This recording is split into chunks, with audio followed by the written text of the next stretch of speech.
Saudara saling klaim soal pencopotan Brigjen Endar sebagai Direktur Penyelidikan KPK terus berlanjut.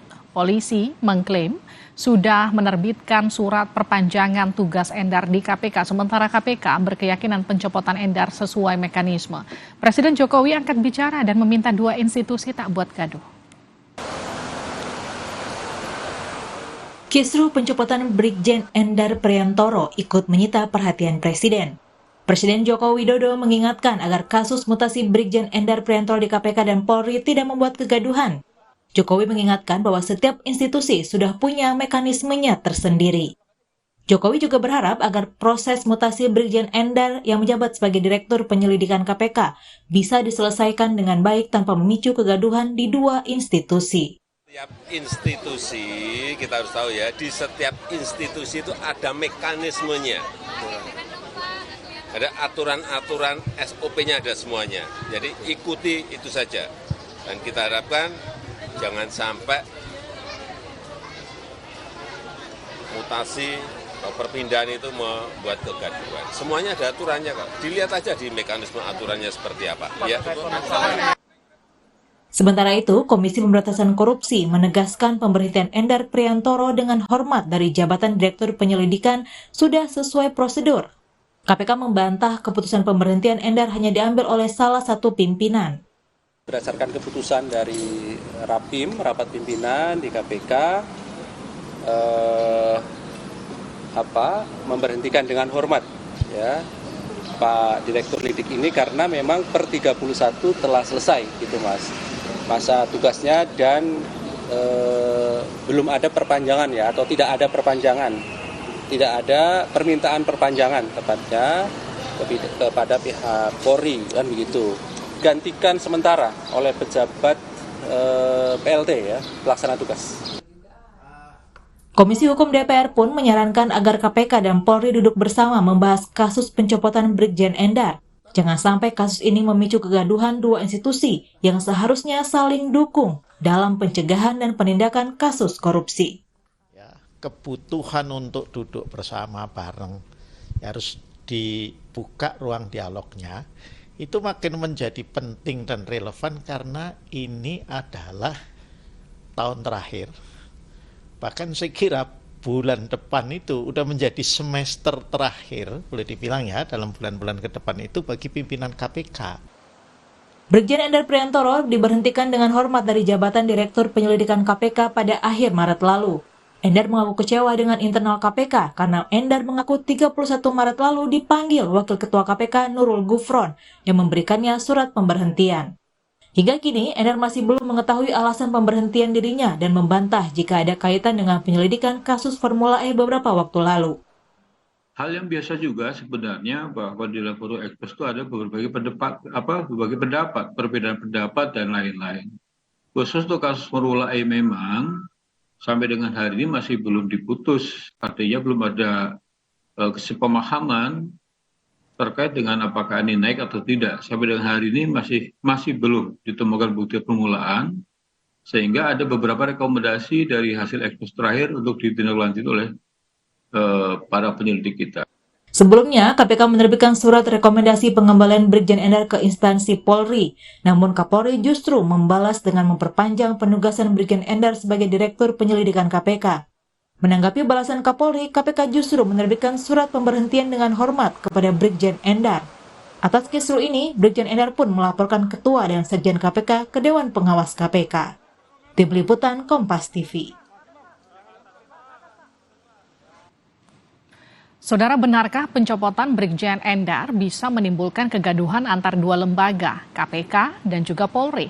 Kita bahas bersama dengan Abraham Samad, mantan Ketua KPK 2011-2015. Pak Abraham Samad, selamat malam. Selamat berbuka puasa, mohon maaf mengganggu waktunya. Assalamualaikum. Waalaikumsalam. Bagaimana Anda melihat kasus ini? Endar mengklaim pencopotannya hanya dari satu pimpinan, tapi kemudian Ali Fikri menyebut ini sudah disepakati kelima pimpinan. Anda tahu nggak soal informasi dari internal di dalamnya seperti apa sih, Pak? Halo. Halo, Litiana. Ya, Pak. Suara saya kedengaran jelas, Pak? Oke, jadi pertama saya ingin jelaskan bahwa ada mekanisme kolektif kolegial ya. Yes. Ya, setiap pengambilan keputusan oleh komisioner KPK itu harus lewat yang namanya mekanisme kolektif kolegial. Harus disetujui oleh semua pimpinan KPK. Itu yang pertama.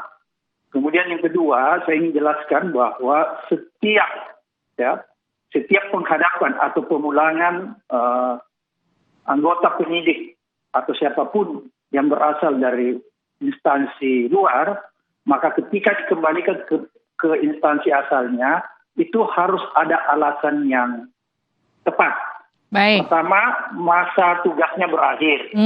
Kemudian kalau tidak masa tugasnya berakhir, dia melakukan pelanggaran sehingga harus dikembalikan atau diperhadapkan.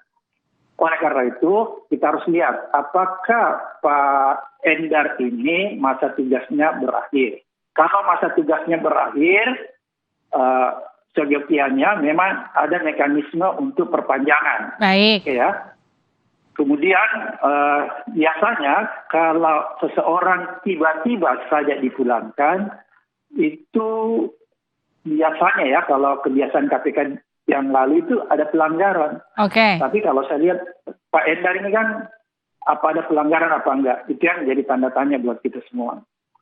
Ini kan kemudian Polri sebetulnya sudah memperpanjang masa jabatan jelang akhir masa jabatan sebelum masa jabatannya kemudian habis. Artinya kalau dilihat dari poin pertama kemungkinan tidak. Poin kedua kan isu yang berhembus soal penyidikan Formula E. Anda juga dapat informasi soal ini nggak Pak Abraham? Kita khawatir jangan sampai pemulangan ini seperti kasus penyidik Rosa ya, yang juga dipulangkan pernah ya. Dan tiba-tiba dipulangkan oleh KPK. Itu sebenarnya kekhawatiran kita. Tapi mudah-mudahan itu tidak tepat. Tapi menurut saya untuk membuka tabir ini ya, apakah ada sesuatu di balik pemulangan ini, maka seharusnya Brigjen Endar, kalau dia merasa tidak melakukan kesalahan, tiba-tiba dipulangkan ke instansi asalnya di Polri, maka dia bisa mengajukan keberatan. Nah, dia kan sudah melaporkan ke Dewas tuh Pak. Sudah tepat belum? Iya, sangat tepat. Dan sekarang kita harus tunggu putusan Dewas.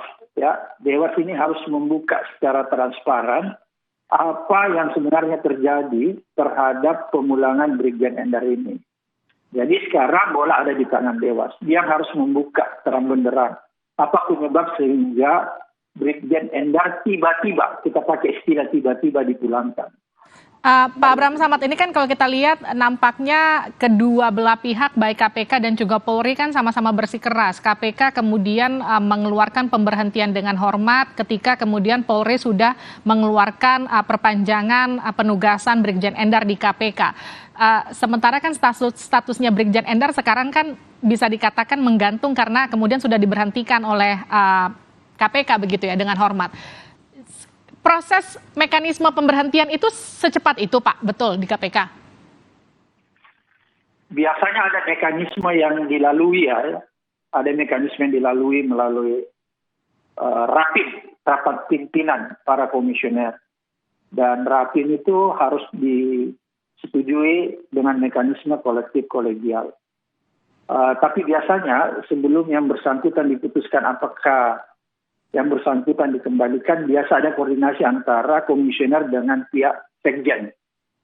Ya, pihak sekjen dan dulu ada namanya direktorat pengawasan internal untuk mengecek ada tidak pelanggaran-pelanggaran yang bersangkutan. Kalau ada pelanggaran, maka memang kewenangan KPK untuk bisa memulangkan orang tersebut kalau melakukan pelanggaran. Tapi kalau yang bersangkutan justru tidak melakukan pelanggaran, justru dia on the track di dalam menjalankan tugasnya, maka ini yang jadi persoalan. Oke. Persoalannya di mana? Persoalannya jangan-jangan justru yang dipulangkan ini orang-orang yang sebenarnya ingin menjalankan tugasnya dengan benar, tapi ingin diperintahkan ya, atau ingin diarahkan oleh pimpinan KPK untuk melakukan sesuatu yang tanda petik tidak benar. Ini harus dibongkar oleh Dewas. Karena kali yang terjadi ini kan jadi sejarah buruk nih. Sejarah kelam bagi KPK.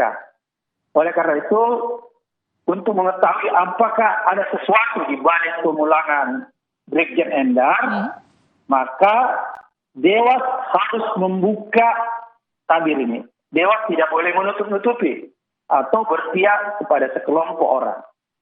Karena Dewas adalah Dewan Pengawas yang harus bekerja secara objektif. Karena selama ini kita lihat Dewas ini kadang-kadang bekerja tidak sesuai lagi. Oleh karena itu ini perlu kita kritisi, Pak. Agar dalam perkara ini Dewas harus on the track. Kalau salah, ya katakan salah. Kalau benar, katakan benar. Itu saja sih. Pemberhentian dengan hormat Brigjen Endar ini kan kemudian sampai mendapatkan atensi Presiden yang menyatakan bahwa jangan sampai kemudian pemberhentian ini membuat kegaduhan di antara KPK dan juga Polri. Kalau dari masa kepemimpinan Anda, bicara tarik-menarik anggota Polri di internal KPK memang seperti apa? Dulu waktu masa kepemimpinan saya, memang kita pernah punya sejarah memulangkan ya.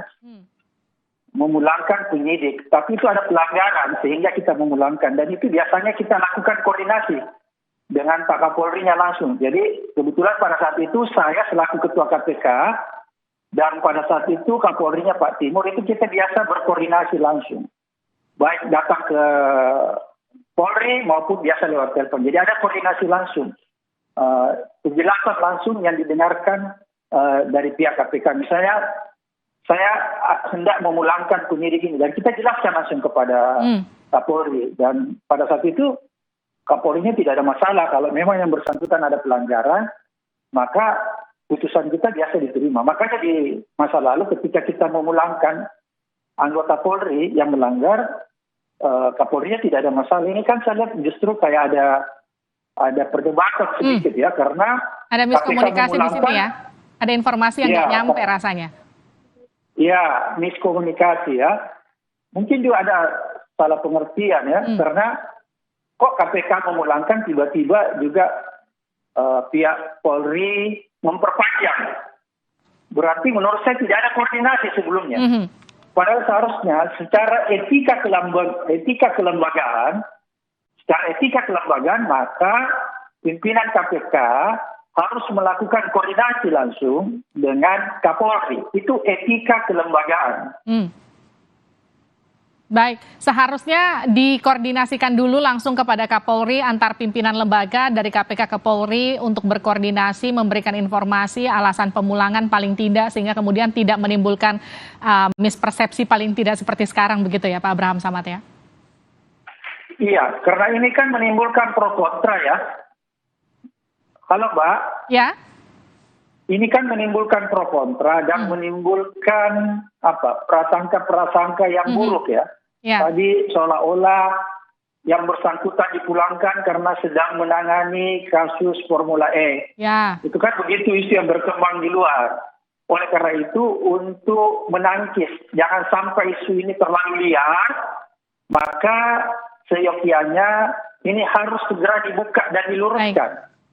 Karena kan kasihan juga misalnya ternyata memang pemulangannya itu bukan karena kasus Formula E atau karena ada sesuatu, itu kan harus dijelaskan. Baik, terima kasih telah bergabung bersama kami di Sapa Indonesia Malam Pak Abraham Samad.